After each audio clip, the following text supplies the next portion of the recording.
퇴행성 관절염과 류마티즘은 겉으로 드러난 관절의 염증이라는 부분에 있어서는 동일하지만 서로의 질병이 발생하는 길은 전혀 좀 다른 거라고 할 수가 있습니다. 류마티즘은 일종의 면역 문제입니다. 그러니까 자가 면역 질환이라고 하거든요. 우리 몸을 이루고 있는 세포들은 스스로 공격하면 안 되는데, 이 류마티즘과 같은 자가 면역 질환은 우리 몸의 면역 세포가 내 몸을 이루고 있는 세포들을 공격하게 됩니다. 따라서 똑같이 염증 반응들이 그 부분에서 일어나겠죠. 그래서 류마티즘 같은 경우는 꼭 관절이 아니더라도 뭐 심장이라던가 다른 영역에서도 자가 면역 반응으로 인한 염증들이 일어나게 됩니다. 류마티즘 같은 경우는 심한 스트레스에 오랫동안 노출됐던 분들, 너무 심리적으로나 신체적으로도 힘들었던 분들, 그리고 또 신경계가 예민했던 분들, 이런 분들이 더 류마티즘에 발생하는 확률이 높은 것 같고, 그래서 치료를 할 때 관절에 드러난 염증, 통증 이런 것을 컨트롤해서 일상생활을 정상적으로 하게 하는 것도 중요하지만, 무엇이 내 면역계를 문제가 생기게 만들었는가, 즉 면역계의 전체적인 기능 회복을 돕는 것, 이런 것을 베이스로 해야 약물에 대한 의존성을 줄여가면서 가능하면 다른 건강도 좋은 상태를 유지할 수가 있습니다.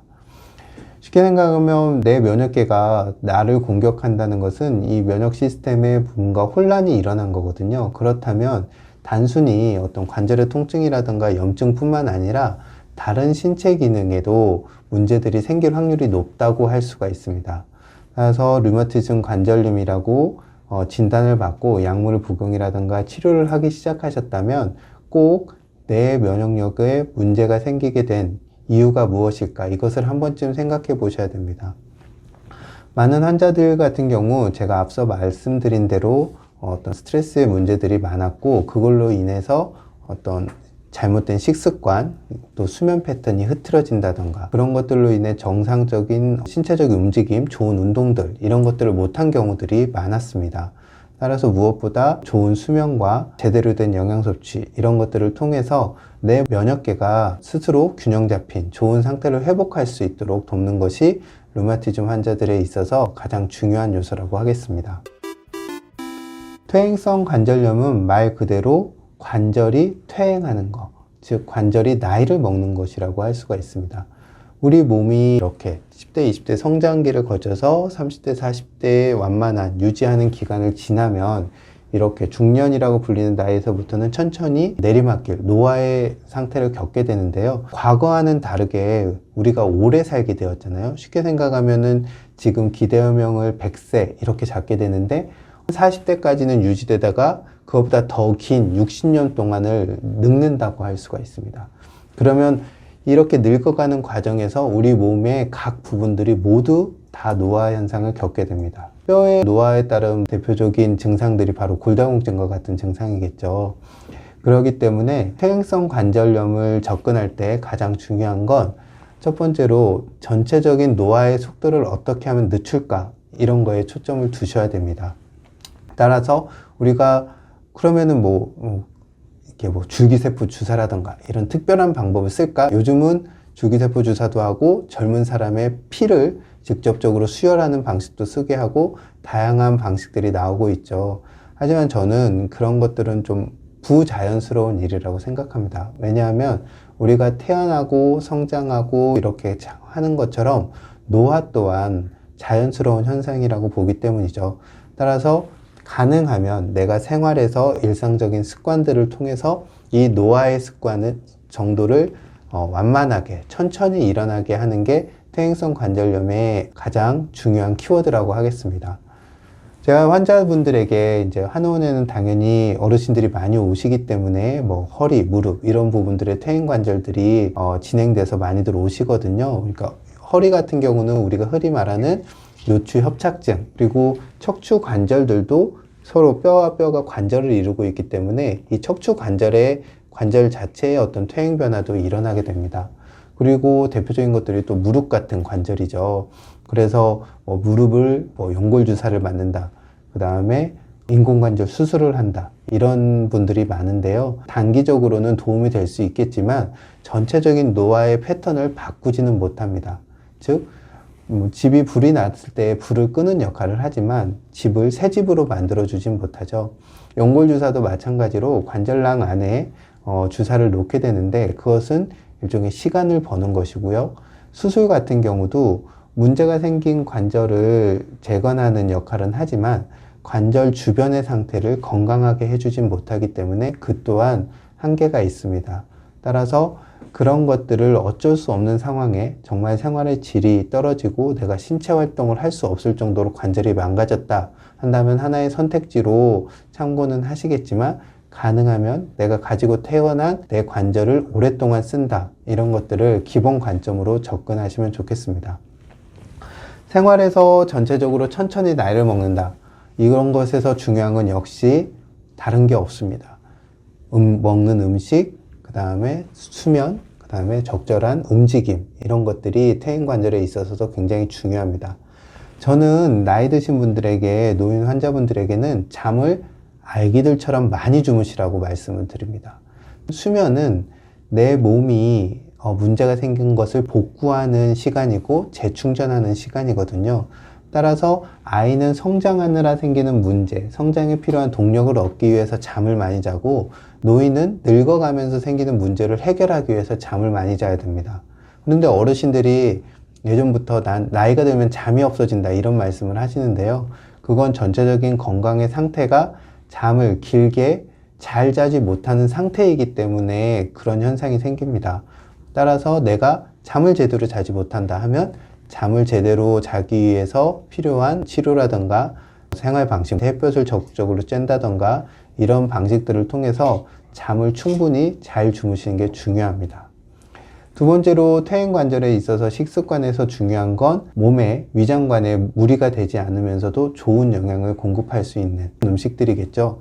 특히 관절을 구성하고 있는 근육이나 인대들, 이런 부분들에 필요한 단백질 섭취가 중요한데요. 나이 드신 분들 같은 경우 아까 말씀드린 대로 내부 장기들도 노화를 겪게 됩니다. 즉 위장관의 기능도 떨어지게 되죠. 따라서 예전처럼 육류를 많이 먹거나 그러진 못하는 경우가 있습니다.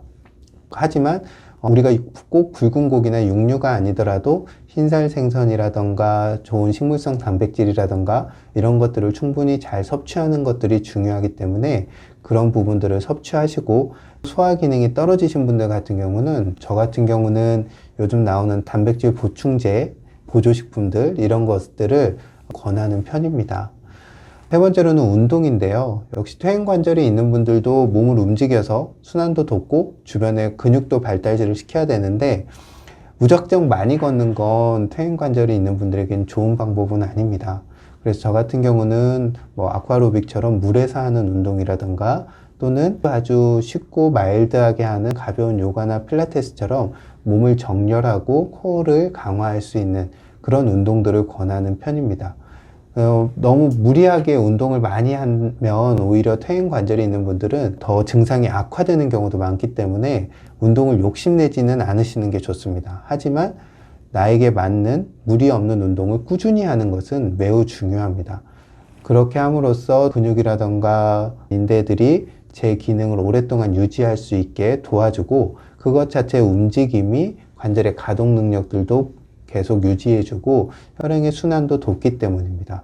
이렇게 전체적으로 생활에서 하는 것과 동시에 관절이 무엇인가에 대해서 한 번쯤 생각해 보시면 좋을 것 같습니다.